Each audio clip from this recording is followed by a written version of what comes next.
We are coming up to the grand finale. We have, over the last 2 months, been playing with the ideas presented by Alan Cohen in his book, A Course in Miracles, Made Easy. And so today, our topic is, be a miracle worker. Yay! How many of you believe you are a miracle worker? A few hands went up. And it might be because some of you are thinking, let me think here. What great feat have I done in my life? Can't really think of any great miracle that I've done, so, not me. That, my friends, is where you are going awry in your thinking. Because I agree with Einstein when he said there are only 2 ways to live your life: as though nothing is a miracle, or as though everything is a miracle. And the Course in Miracles says that miracles are the natural outcome of choosing love. So everything in life, this isn't new news to any of you who have been here before.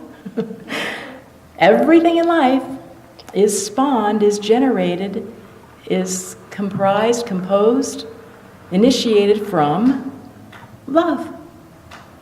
We use God and love in the same category. They're both one and the same. So everything is spawned from love. Everything, that means every one of us, is this love in expression. Now, do you believe that you can do anything just like God? Again, many of us, I see one head shaking. Many of us, though, have this separation, this idea that, well, God, of course God can do anything, but me? What do you think? No.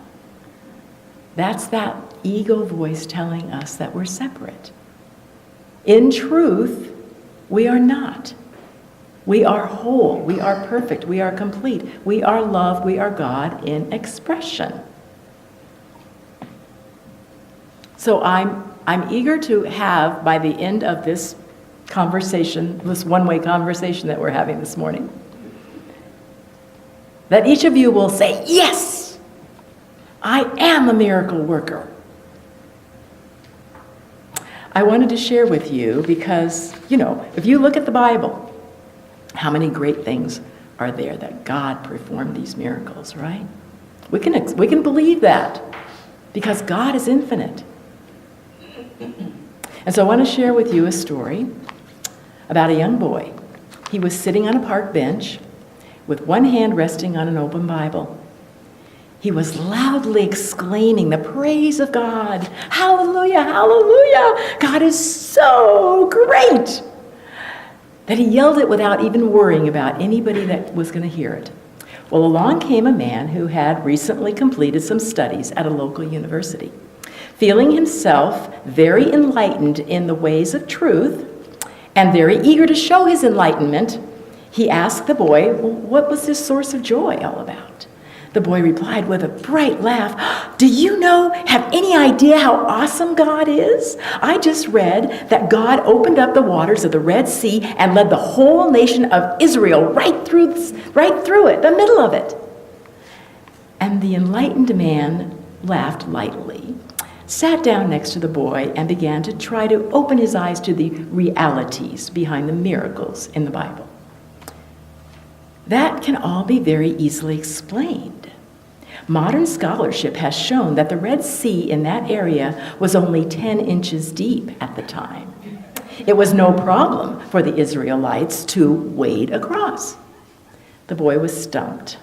His eyes wandered from the man back to the Bible, lying open in his lap. The man, content that he had enlightened this poor, naive young person to finer points of scientific insight, turned to go.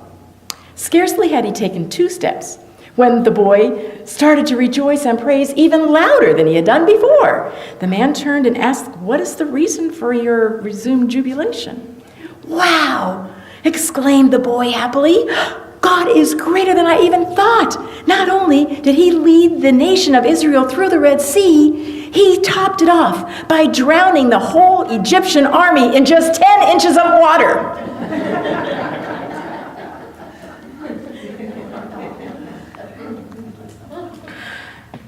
There are miracles upon miracles in the Bible. We can believe them or not. We can believe that Jesus was the Son of God, and therefore he could produce and provide miracles that none of the rest of us regular people could do. But let's look at Matthew chapter 14, verses 22 to 33. This big book here. It says, "And immediately he urged his disciples to get into the boat in advance of him to the crossing place where he dismissed the people. And when he had dismissed the people, he went up to the mountain alone to pray, and when darkness fell, he was still there alone. But the boat was many miles away from the land, tossed by the waves, for the wind was against it. And in the fourth watch of the night, Jesus came to them, walking on the water. And his disciples saw him walking on the water, and they were frightened, and they said, 'It is a false vision.' And they cried out because of their fear. But Jesus spoke to them once and said, 'Have courage, it is I. Do not be afraid.' And Peter answered, saying, 'My Lord, if it is you, command me to come to you on the water.' Jesus said to him, 'Come.' So Peter went down from the boat and walked on the water to come to Jesus. But when he saw that the wind was strong, he was afraid and began to sink. And he raised his voice and said, 'My Lord, save me.' And our Lord immediately stretched out his hand and grasped him. And he said to him, 'O you of little faith, why did you doubt?' And when they got into the boat, the wind quieted down. And they who were in the boat came and worshipped him. And they said, 'Truly, you are the Son of God.'"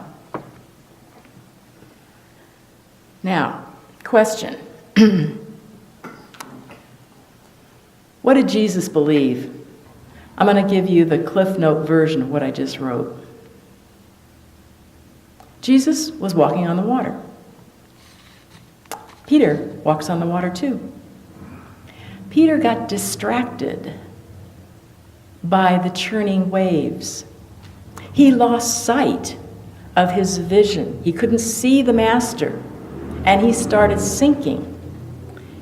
And he was drowning, and he cried out for help. And the master extended his hand and saves him. And what does Jesus tell him? "You of little faith." What did Jesus believe? Jesus believed that Peter could walk on the water.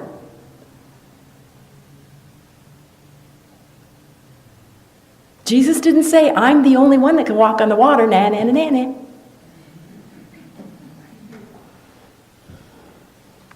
He believed that all of us are made in this image and likeness of infinite love, of infinite intelligence.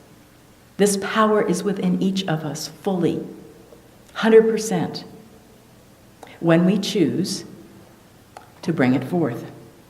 Jesus taught, "It is done unto you as you believe." Do you believe you are the image of God? You do when you listen to that still small voice. Do you believe, as Einstein did, or we all have our choice, everything is a miracle? I think that's a fabulous way to live life. When you think about it, when you look out at nature, that's probably one of the easiest ways to ascertain, to bring in, to recognize how vast this life, capital L, is. It does its thing in perfect rhythm. I was thinking about, we're in springtime now.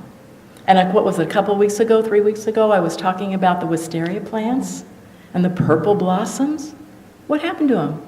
They're all gone now, and now the leaves are there. And as I was driving out our drive today, I'm noticing, oh my gosh, the fig tree, the fig plant that was sticks, it's got all the leaves on it, and it's got these tiny little figs starting to grow on it. Life is continually growing, giving, supporting, bringing forth the abundance that it is. And we need to look at ourselves that same way. We get stuck in this thinking that I'm comfy, I'm comfortable, I know the routine, everything's cool. Life is not going to let you stay there. Life is going to bring up these waves. Some of us will get our attention. And we'll be looking at the wave, looking at this crashing, and get sucked into it. The Course in Miracles says, miracles occur naturally as expressions of love.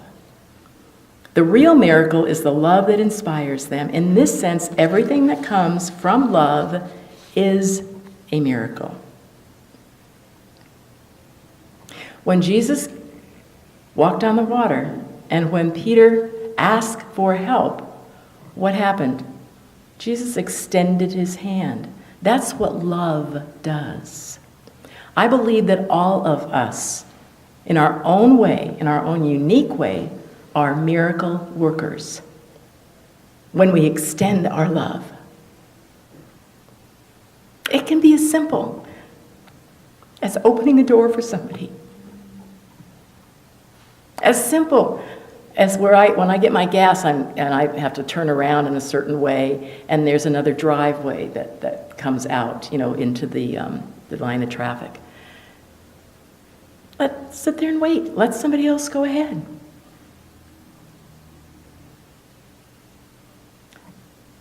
They give a wave. It can be as simple as looking at a baby in a shopping cart.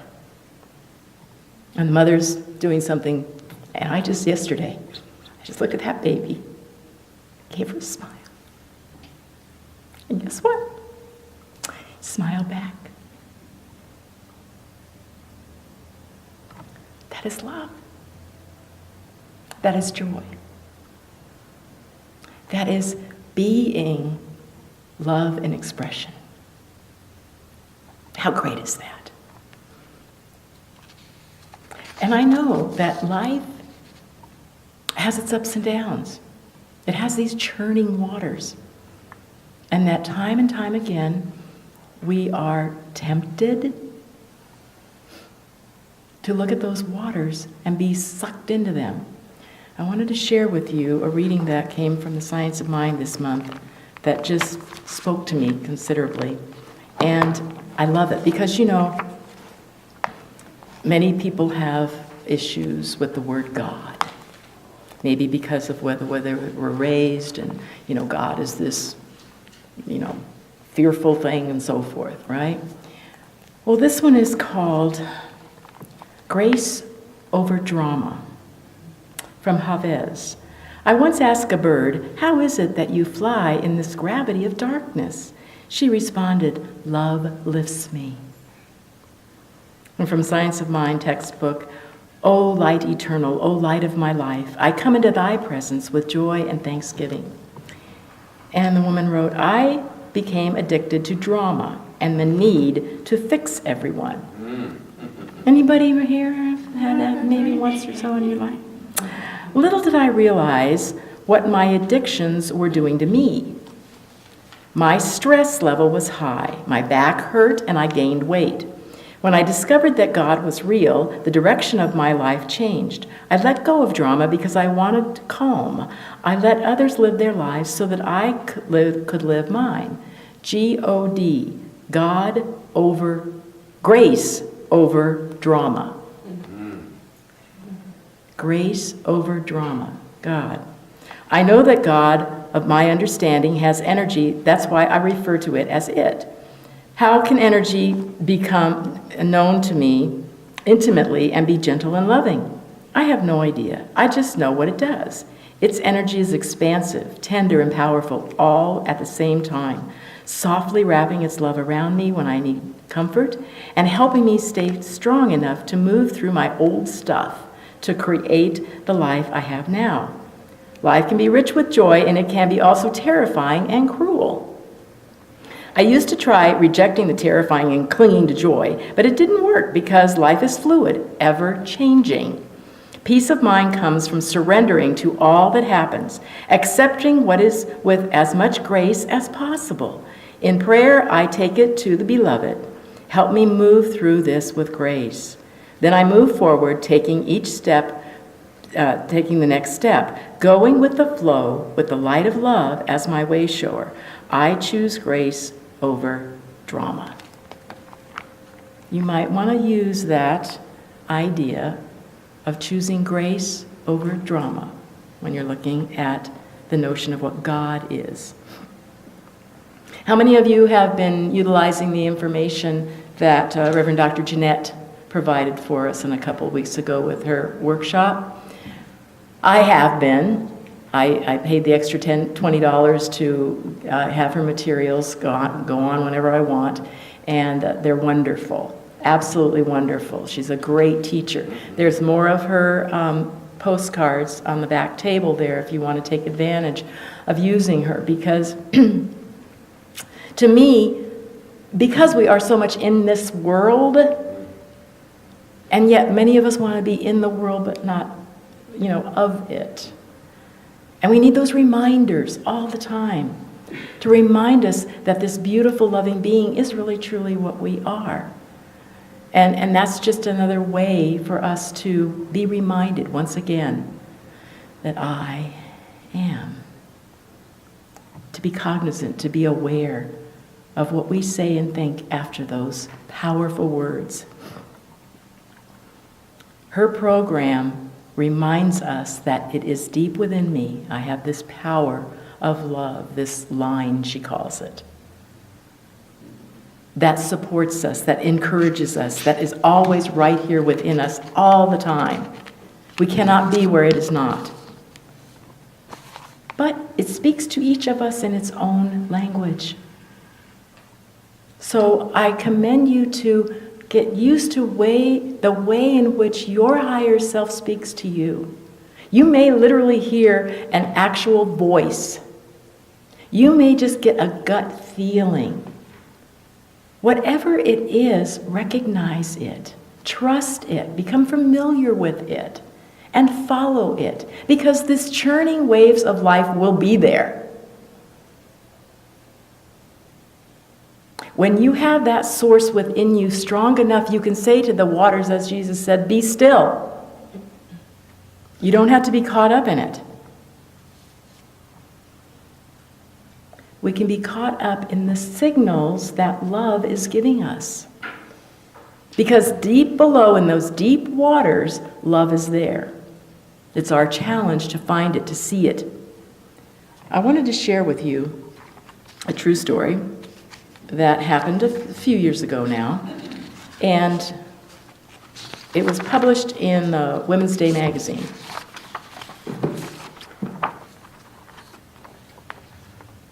It goes like this.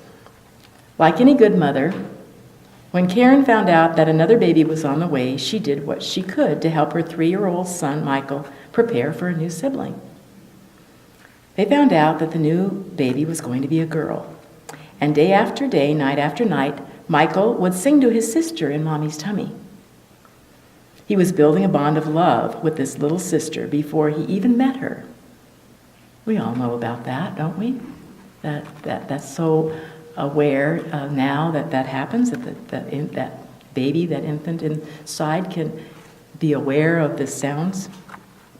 The pregnancy progressed normally for Karen. In time, the labor pains came. Soon they were every 5 minutes, 3 minutes, but serious complications arose during delivery, and Karen found herself in hours of labor. Finally, after a long struggle, Michael's little sister was born, but she was in serious condition.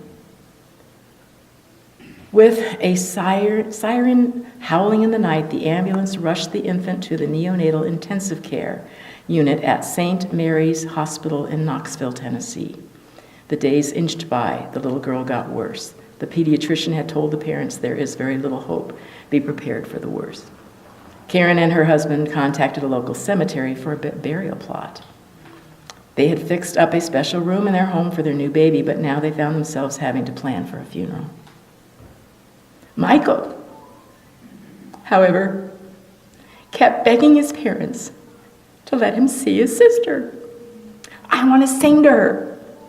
He kept saying, week 2 in intensive care looked as if the funeral would come about before the week was over. Michael kept nagging about singing to his sister, but kids are never allowed in intensive care.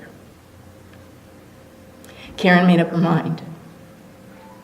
She would take Michael whether they liked it or not.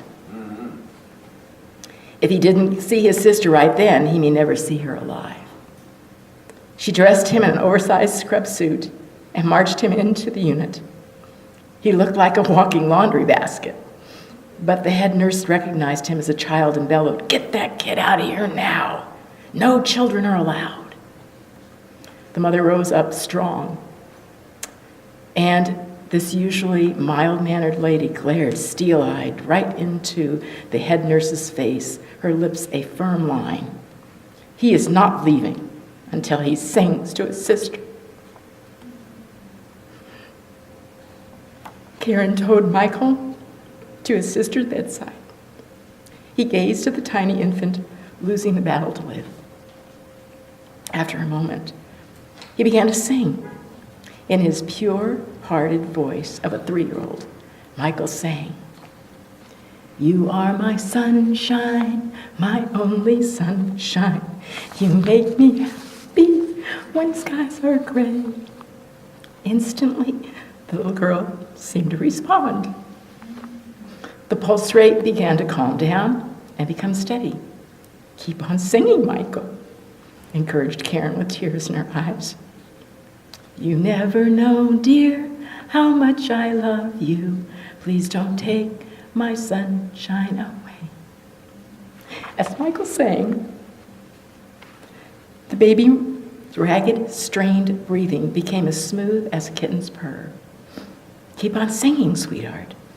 "The other night, dear, as I lay sleeping, I dreamed I held you in my arms."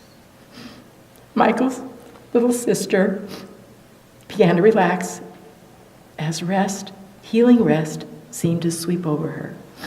"Keep on singing, Michael." Tears had now conquered the face of the bossy head nurse. Karen glowed.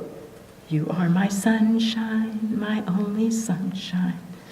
Please don't take my sunshine away." The next day, the very next day, the little girl was well enough to go home. Women's Day magazine called it the miracle of a brother's song. The medical staff just called it a miracle. Karen called it a miracle of love.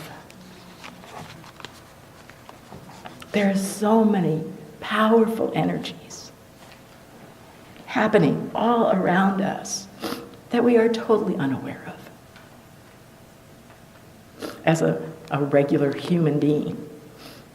But when we can go within and trust and get to know and follow the instincts, the guidance that this love gives us, we can do anything. We can be miracles. We need to trust it.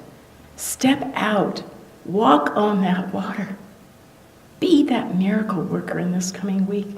Be it as just as a tiny little gesture. It doesn't matter.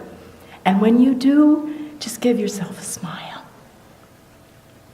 Recognize how great you really are.